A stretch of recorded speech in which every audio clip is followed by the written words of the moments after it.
At the age of 37, Cristiano Ronaldo simply refuses to enter the twilight of his career.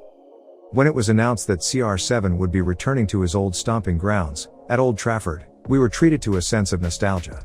A blast from the past. However, his 2 seasons back at United have been a major deviation, and a far cry from the standard set by the United of old. When Ronaldo arrived at United at the age of 18, in 2003, the expectations were high. The story is well known. John O'Shea was the right back who was tasked with containing Lisbon's number 28, and was struggling to do so. Ronaldo demonstrated a level of dribbling acumen and intensity that is rarely seen.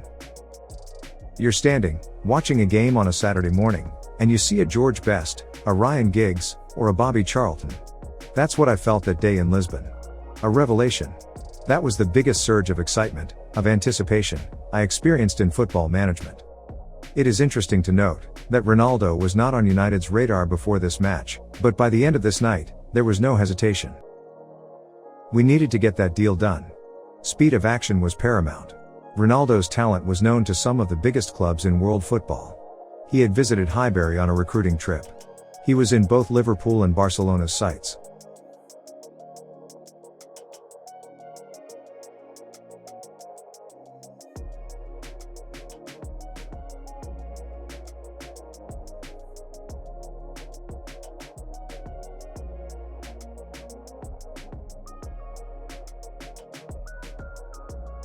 Indeed, Ferguson and United had discovered a hidden gem.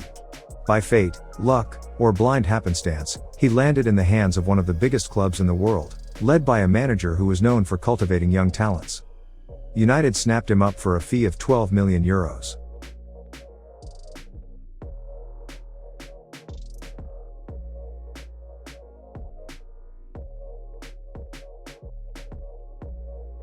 Upon arrival, Ronaldo was given the iconic number 7 at United, reserved for only bona fide United legends. Best. Cantona. Beckham. Fast forward, 4 years later, when Ronaldo had evolved into one of the best wide men in the world. He was a household name, known for being a brash flash on the flanks. These were different times, when Manchester United was a juggernaut in club football, and one of the most feared squads in Europe. Sir Alex Ferguson was still at the helm of United, playing an exhilarating, attacking style of football. Ronaldo is deeply rooted in football history. This much is certain. However, when we examine his storied career, it is important to contemplate on when the transition from Cristiano Ronaldo to CR7 actually happened. When did Ronaldo elevate himself to new heights, and what were the tactical circumstances that led to this major evolution? We would like to make the case for Ronaldo's performance in the 2007 to 2008 campaign. This was the season that Ronaldo officially became a focused finisher, moving from the wings as a playmaker to operate as a wide striker. It was a perfect storm, the perfect manager in Alex Ferguson, who devised a scheme that suited not just Ronaldo, but the entire squad, contributing to tremendous success. Cristiano Ronaldo was 22 years old at the time and going into the season with redemption on his mind.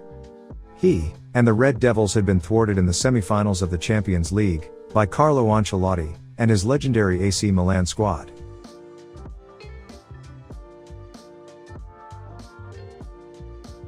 In his previous season, he had produced 23 goals and 22 assists in 53 total matches, and ended the season as United's leading goal scorer in Premier League play, with 17 goals.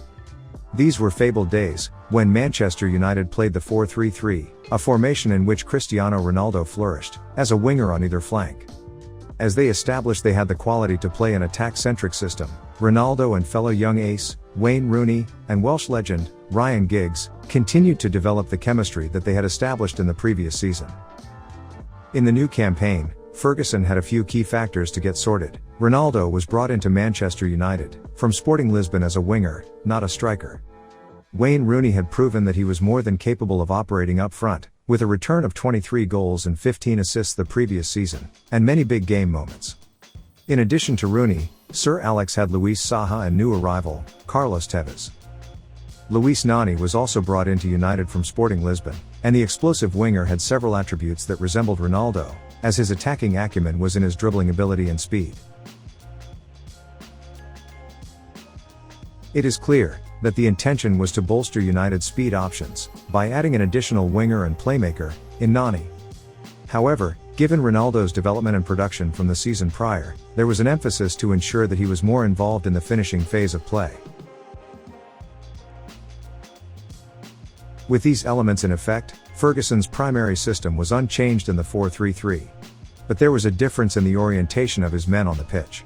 He left Scholes and Carrick as his primary holding players. However, now, Ferguson would maximize his attacking potential, with 6 primary defenders, and 4 attacking players.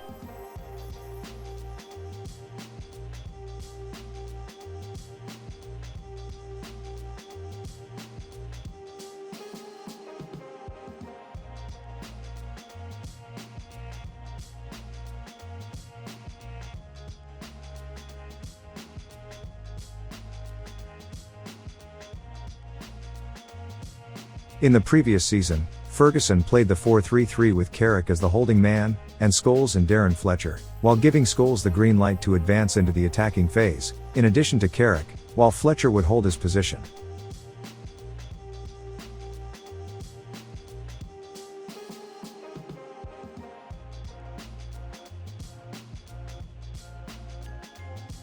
Thus, Ferguson was looking for more efficiency from his attacking line, as he was now looking to play a conventional triangle in the midfield, with Scholes and Carrick operating from deeper in the neutral third, while advancing when United were looking to pin the opposition. This was a crucial adjustment, as the 2 holding players would now sit directly in front of the defensive line, as reinforcements, with Scholes and Carrick, who were precision passers, architecting the play from deep in the neutral third.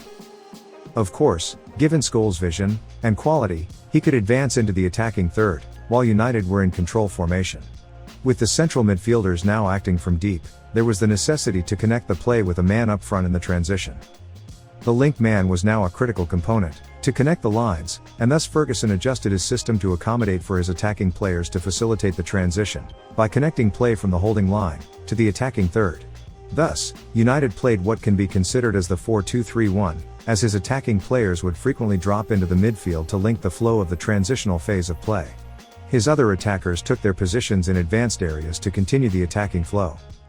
The space up front was now ample, and this was necessary for players like Ronaldo and Nani, who had the pace to burn defenders, and their abilities were maximized with space ahead. The 4-4-2 double 6 diamond was also played by Ferguson to achieve the exact same objective, with the second striker acting as the false 9.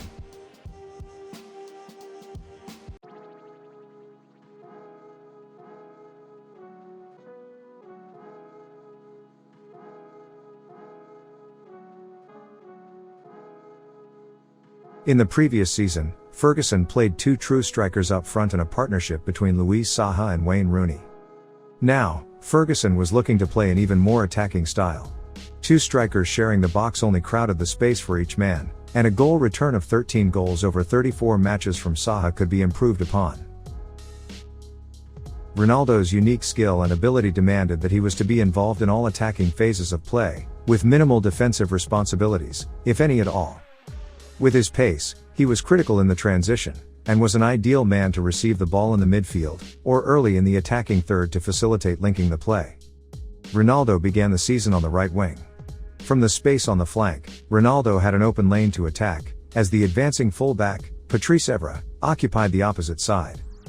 He began the season as a traditional winger, who was tasked with playmaking and utilizing his dribbling ability to gain separation on the flanks, and cross with his right foot. Since there was a central presence in both the striker, and the occasional secondary striker or false 9, Ronaldo was fixed on the wing in the early part of the season. They were looking to improve on their previous title-winning campaign, which saw them win the Premier League by a margin of 6 points over their next closest rivals, Chelsea, with a goal differential of an astonishing +56. However, both United and Ronaldo started the season on a rough note, with the Red Devils beginning with a 0-0 draw against Reading. In the following match, which saw United give up an early lead away against Portsmouth, a frustrated Ronaldo saw red, as he was accused of head-butting Portsmouth agitator, Richard Hughes, in the 85th minute. Ronaldo was served a 3-match ban, sending him to the stands for some early crucial matches, including the Manchester derby, which United lost 1-0. When Ronaldo returned against Everton, United sat in 10th place, and he was yet to score on the season. His frustrations persisted, as he earned another yellow card on his return. His frustrations were most likely due to the system, which kept him fixed and restricted on the right. Although he had an open lane to demonstrate his skill, his orientation on the right saw that he was only a threat from the acute angle, as a right-footed finisher. Furthermore, as Ronaldo attacked the goal, the opposition could devote numbers to swarm his area and nullify his impact.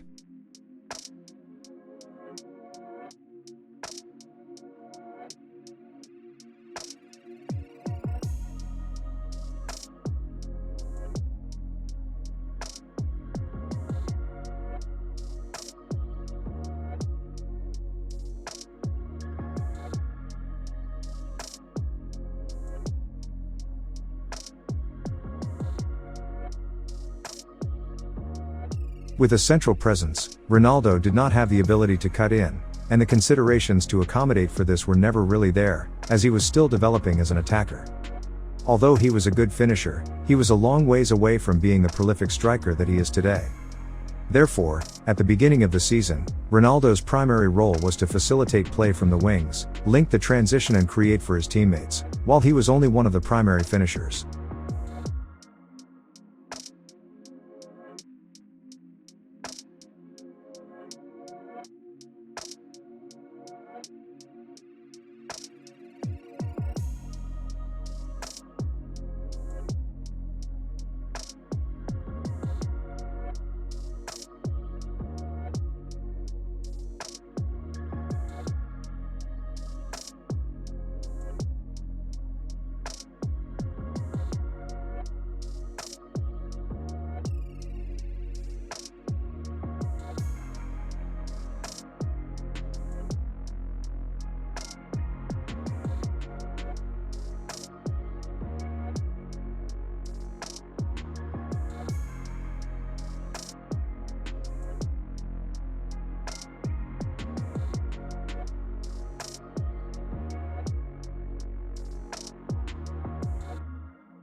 Furthermore, he found himself with more and more defensive responsibilities, in scenarios where his holding midfielders had to maintain their positions in the hole, and Ronaldo had to assist his fullback on the flanks.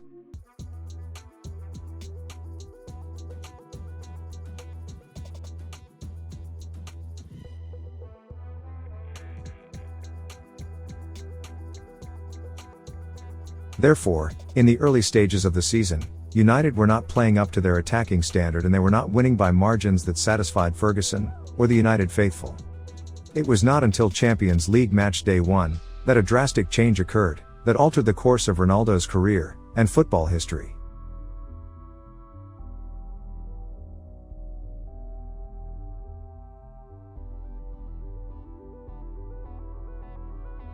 It is only fitting that the switch occurred as Ronaldo returned to his old club for the first time after leaving. In the previous season, Ronaldo operated as a center forward only once, and at the time, he was seen as a play-making winger who could score. United lined up in the 4-3-1-2, Ronaldo and Rooney acting as traditional center forwards, and Giggs as the link player in neutral space. Giggs and Rooney, who had excellent chemistry, could take the left flank and work to create. On the right, Nani could take the wing and link with Ronaldo, who now had an advanced orientation, minimizing his transitional space to the goal. Ronaldo could navigate the attack, based off of Rooney's movement, giving him much more freedom.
Ronaldo scored his first goal of the season in the 62nd minute of the match, with a diving header.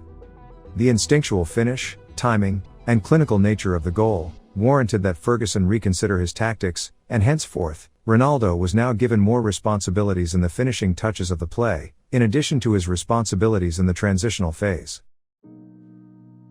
This meant that Ronaldo's reception points began to matter, as his teammates located him. Ferguson's attackers would now need to demonstrate their attacking acumen and intelligence, to navigate the space, and utilize it to maximal effect.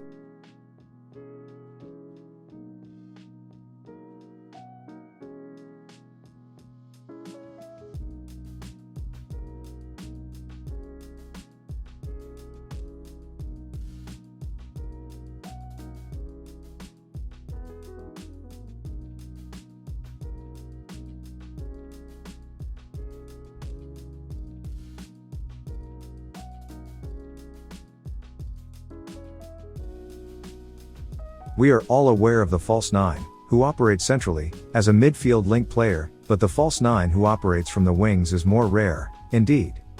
It is normally the case that these players act as out-and-out strikers, or simply as wide men. However, when the two are combined, the result is a devastating style of attacker. Ronaldo remained on the right wing, however, Ferguson provided him with central space, to get the most out of him. Ferguson was now playing with three false nines, with Ronaldo having the most range out of the three, thus giving the most ability to make an impact.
The faster Ronaldo was moving, as he was played into space, the more lethal he was.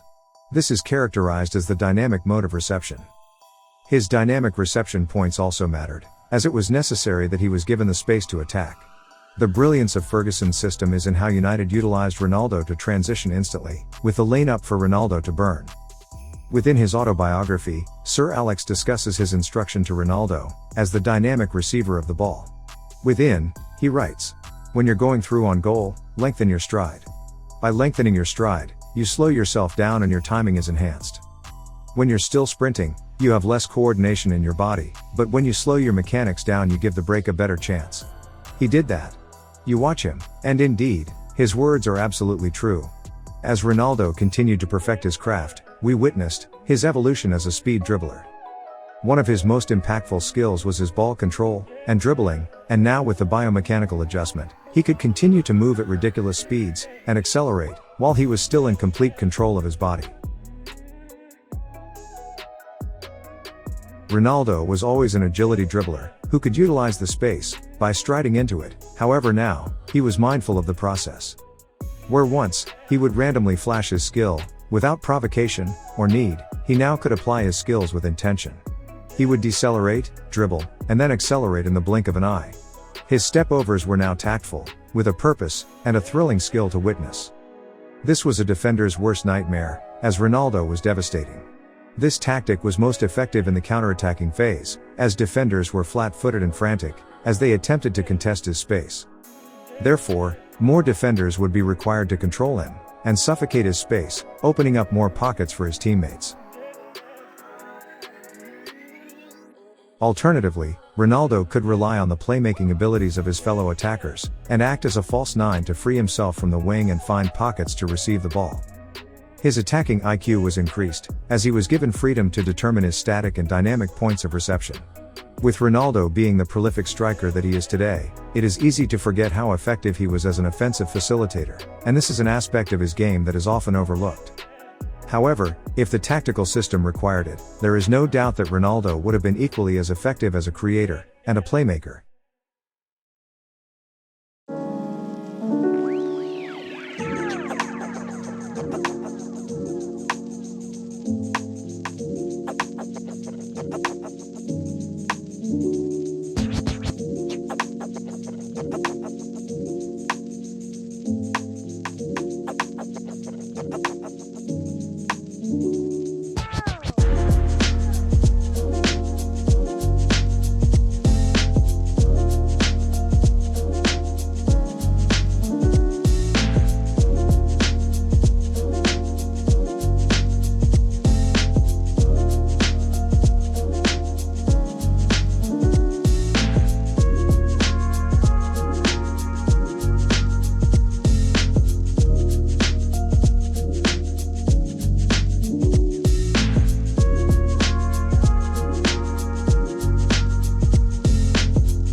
Some of Ronaldo's most vocal critics cite how easily he goes down at times, as whiny, exaggerated, and dishonest.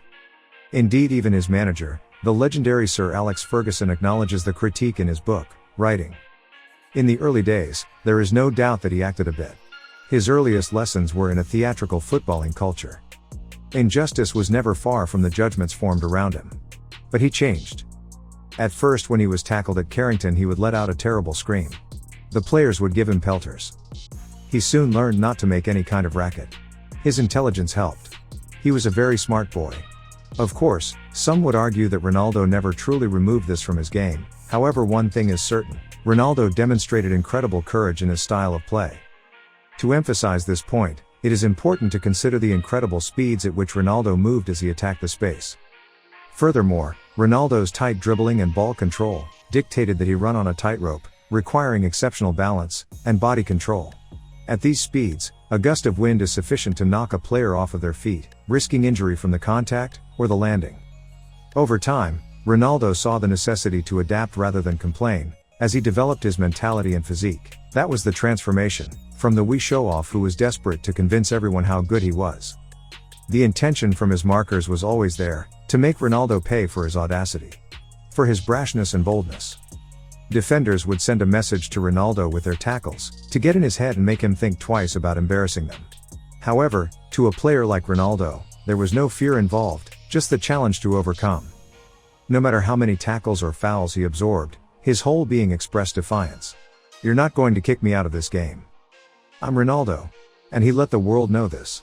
Getting up time and time again, and attacking the space with a viciousness and intention that we had never seen before. When Ronaldo was on the ball, there was electricity in the air. An anticipation. An expectation that something spectacular was going to happen. And with his courage, Ronaldo easily overcame the physicality of the Premier League, and continued the spectacle, undeterred.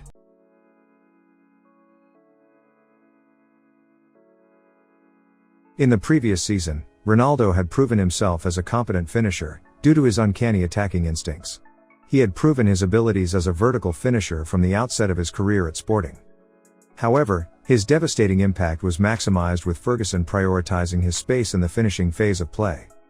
With Ronaldo participating less in the transitional and maneuvered phases, he could attack the space more intently, by putting on the blinders, and finding the right moment to finish. He perfected his craft even further as a striker in this season. As a striker, Ronaldo would receive the ball deeper within the attacking third, with the intention of putting the ball in the back of the net. Now, when Ronaldo would receive the ball from static play, he would be operating on an island, or while isolated. If teammates were in the area, they could provide decoy runs to open lanes for the burner. This provided Ronaldo with more of an area to gain separation, with the method allowing for him to utilize his dribbling in a greater capacity. The difference in how he was utilized, was now in his ability to gain separation from his markers, who would meet him immediately upon reception and close down his space.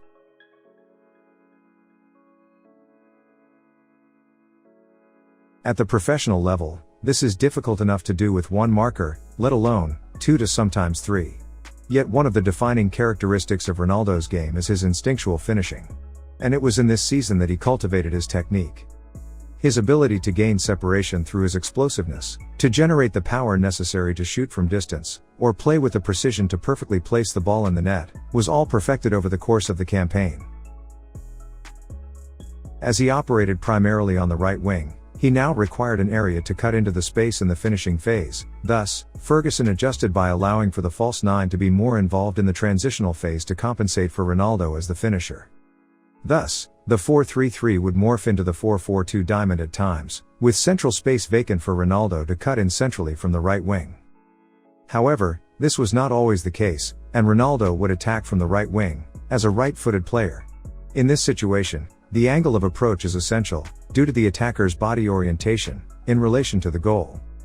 We are all aware that facing the goal head-on, provides the attacking player the most options for finishes, as there is no near or far side. As the attacker approaches off-center, the near and far side angles open up. When they approach the goal on the opposite side of their favored foot, both the near and far side are viable finishing options, due to their orientation towards the goal.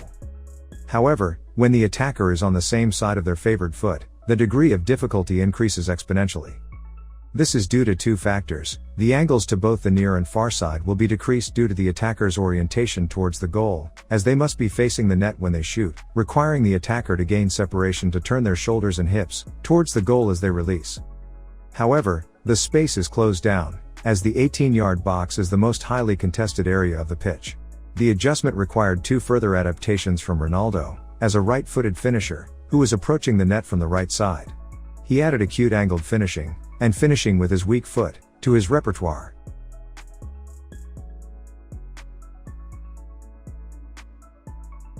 As one of Ferguson's main playmaking components in the system and with 2 strikers, Ronaldo did not operate in advanced central space. As he continued at United, however, this changed as his proficiency as a finisher began to develop. He had an uncanny ability to locate space to finish, and as time progressed, it was beginning to be clear that he was just as effective as a pure finisher, or poacher. The poacher's role in football is predicated by his movement and attacking space. The most effective poachers are able to navigate confined areas and can finish clinically in spite of this. As a poacher, Ronaldo's reception points mattered even more, as he was becoming the primary option in the finishing phase. The Portuguese ace took his game to astronomical heights, as he began to receive the ball, gain separation and finish with less touches. For the best poachers, time moves slowly, and they know where the ball is going to be, and where to place it, long before anybody else does. Poaching is an art, and the ability is a prerequisite to excel as a finisher. As Ronaldo was pushed further up the pitch, he began to build his resume of poacher's finishes, showing the world that he could truly be the sharpest point of the attack.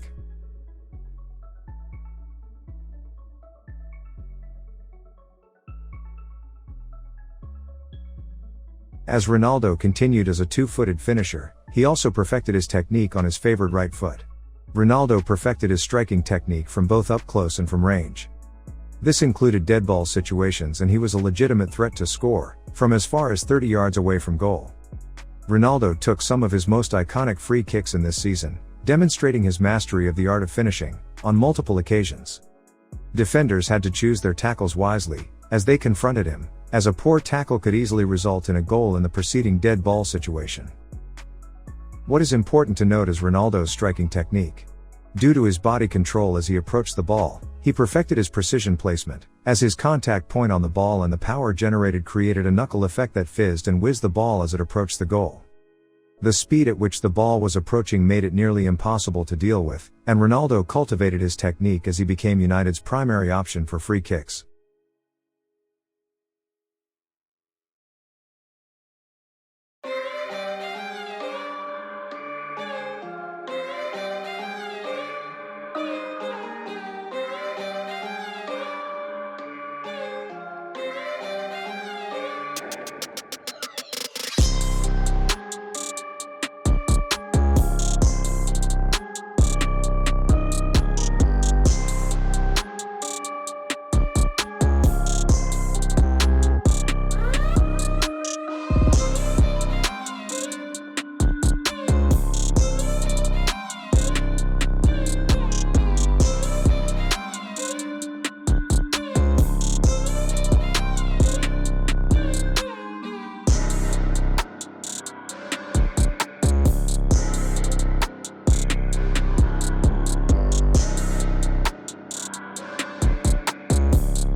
Another iconic aspect of Ronaldo's game is his aerial dominance. As he matured as both a man and a footballer, he became a physical specimen. At 6 feet 1 inch, he was a proven leaper, whose athleticism allowed for him to get up with exceptional hang time. His abilities as a clinical finisher meant that he could synchronize himself with the flight of the ball, diagnose where to place the finish, time his jumps or his dives to meet the ball for the necessary result, beat his man or men, and do this all in a split second. The degree of difficulty for headed goals is normally extremely high, due to these factors, and it takes an instinctive finisher of the highest order to do this consistently. Ronaldo has gone on to master the art of aerial finishing. However, it is in the 2007-2008 season that he electrified the world by putting these abilities on full display.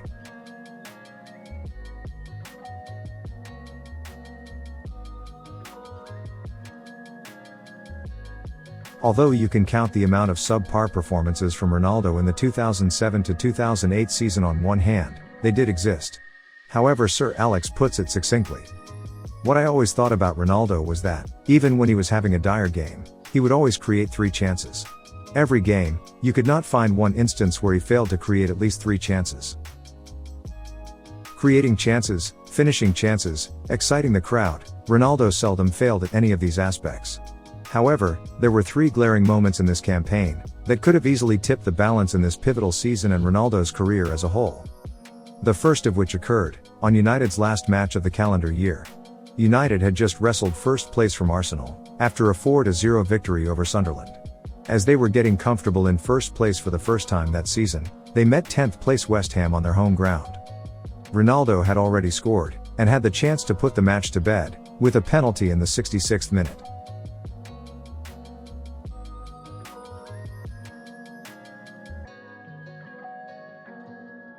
West Ham would go on to score minutes later, and clinch the victory in the 81st minute, sinking United to second to start the new year. In Ronaldo's first match at Camp Nou, and first meeting with Lionel Messi, against Barcelona, in the first leg of the Champions League semi-final, he had a chance to score a critical away leg goal, 3 minutes into the match.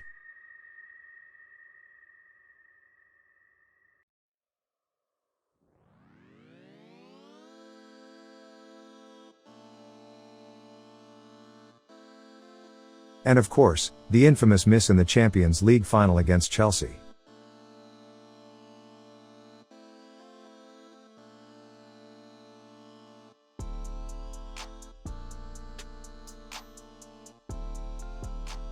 In all 3 of these misses, the consequences could have been career-changing, and it is interesting to contemplate what would have been, under different circumstances. However, it is important to understand that Ronaldo had stepped up from the penalty spot and beyond, to win big matches for United, on multiple occasions that season. Furthermore, as United's leading goal scorer, his contributions were vital in getting United as far as they were to begin with. They say that luck is when opportunity meets preparation. Some may consider Ronaldo to have gotten lucky in all 3 instances, and yet the foundation was laid down long before, with Ronaldo sacrificing and toiling for his team, and elevating his game to heights rarely seen. Manchester United would go on to win the Premier League in exhilarating fashion, with a final day victory over Wigan Athletic. It was Ronaldo's goal that won them the match, and Ryan Giggs who put the exclamation point on the victory. It was Ronaldo who scored the opening goal of the Champions League final, as he finished as the tournament's leading goal scorer with 8 goals. Naturally, it is within this season that Ronaldo demonstrated his ability to perform in big matches. A player's clutch factor is how effective he is when it matters most. Ronaldo demonstrated that he could be depended on in some of the biggest matches of the season. Although he did not maintain a perfect record, and had some slip-ups, he would continue to hone himself. He would ensure that there was never a hesitation in his step from the spot again, and as you observe Ronaldo's technique, his movement is fluid and direct the whole way through. He is one of the most clutch and dependable players in the history of the game, and this season was essential for his confidence and abilities in big matches. The Portuguese ace has built himself up, both physically and mentally, to take on the burden of carrying every single one of his teams from the season onwards. When a goal was needed, Ronaldo was there. In addition to Ronaldo's dependability, was his free and spree scoring ability. Ronaldo had 5 separate scoring streaks in the season. This was a testament to his unwavering consistency, another feature that became a staple of his game. As Ronaldo began to rise, so did his consistency, which peaked with an 8-match scoring streak over all competitions. He was also a spree scorer. When Ronaldo scored in a match, the odds of him scoring again increased exponentially. Yet another testament to his scoring prowess. With his 42 goals in all competitions, he would win his first European Golden Shoe, and the Golden Boot for the Premier League, with 31 tallies over 34 matches. He would win the FIFA Player of the Year, as well as his second consecutive Premier League Player of the Season title, while placing on the Premier League and Champions League Team of the Season. Ronaldo took his finishing, playmaking, and action as an overall attacker to another level. He was essentially the perfect attacker. Fast, strong, aerially dominant, he was a viable threat from the dead ball, from anywhere, and he could create for his teammates. He could operate isolated on an island, or in confined spaces while being doubled, tripled. He could gain separation with multiple markers and generate power from distance. All the while, he could dribble on a tightrope and finish from close range. However, as we would find out, this was simply the first chapter in his storybook career. He would go on to win the Ballon d'Or at the end of 2008 as the cherry on top of a fairy tale season. It started off as a notion. A project, when Sir Alex Ferguson first laid eyes on Ronaldo. And it was through dedication, hard work, self-belief and careful planning that Ronaldo achieved his potential. And it will be the first of many profiles for Ronaldo in the series. It was the 2007 to 2008 season that signaled the transition for Ronaldo, from a playmaking winger, to a pure striker. It was Sir Alex Ferguson who believed in Ronaldo and built his attacking scheme around him for the first time in his career, and gave Ronaldo the ability to cultivate and sharpen his tools as an attacker. It was his teammates who graciously stepped aside when necessary and played their roles in allowing for him to do so. And it is Cristiano Ronaldo who honed his craft, who sharpened all the tools in his arsenal, and who became one of the most complete finishers in the history of the game, and a football legend.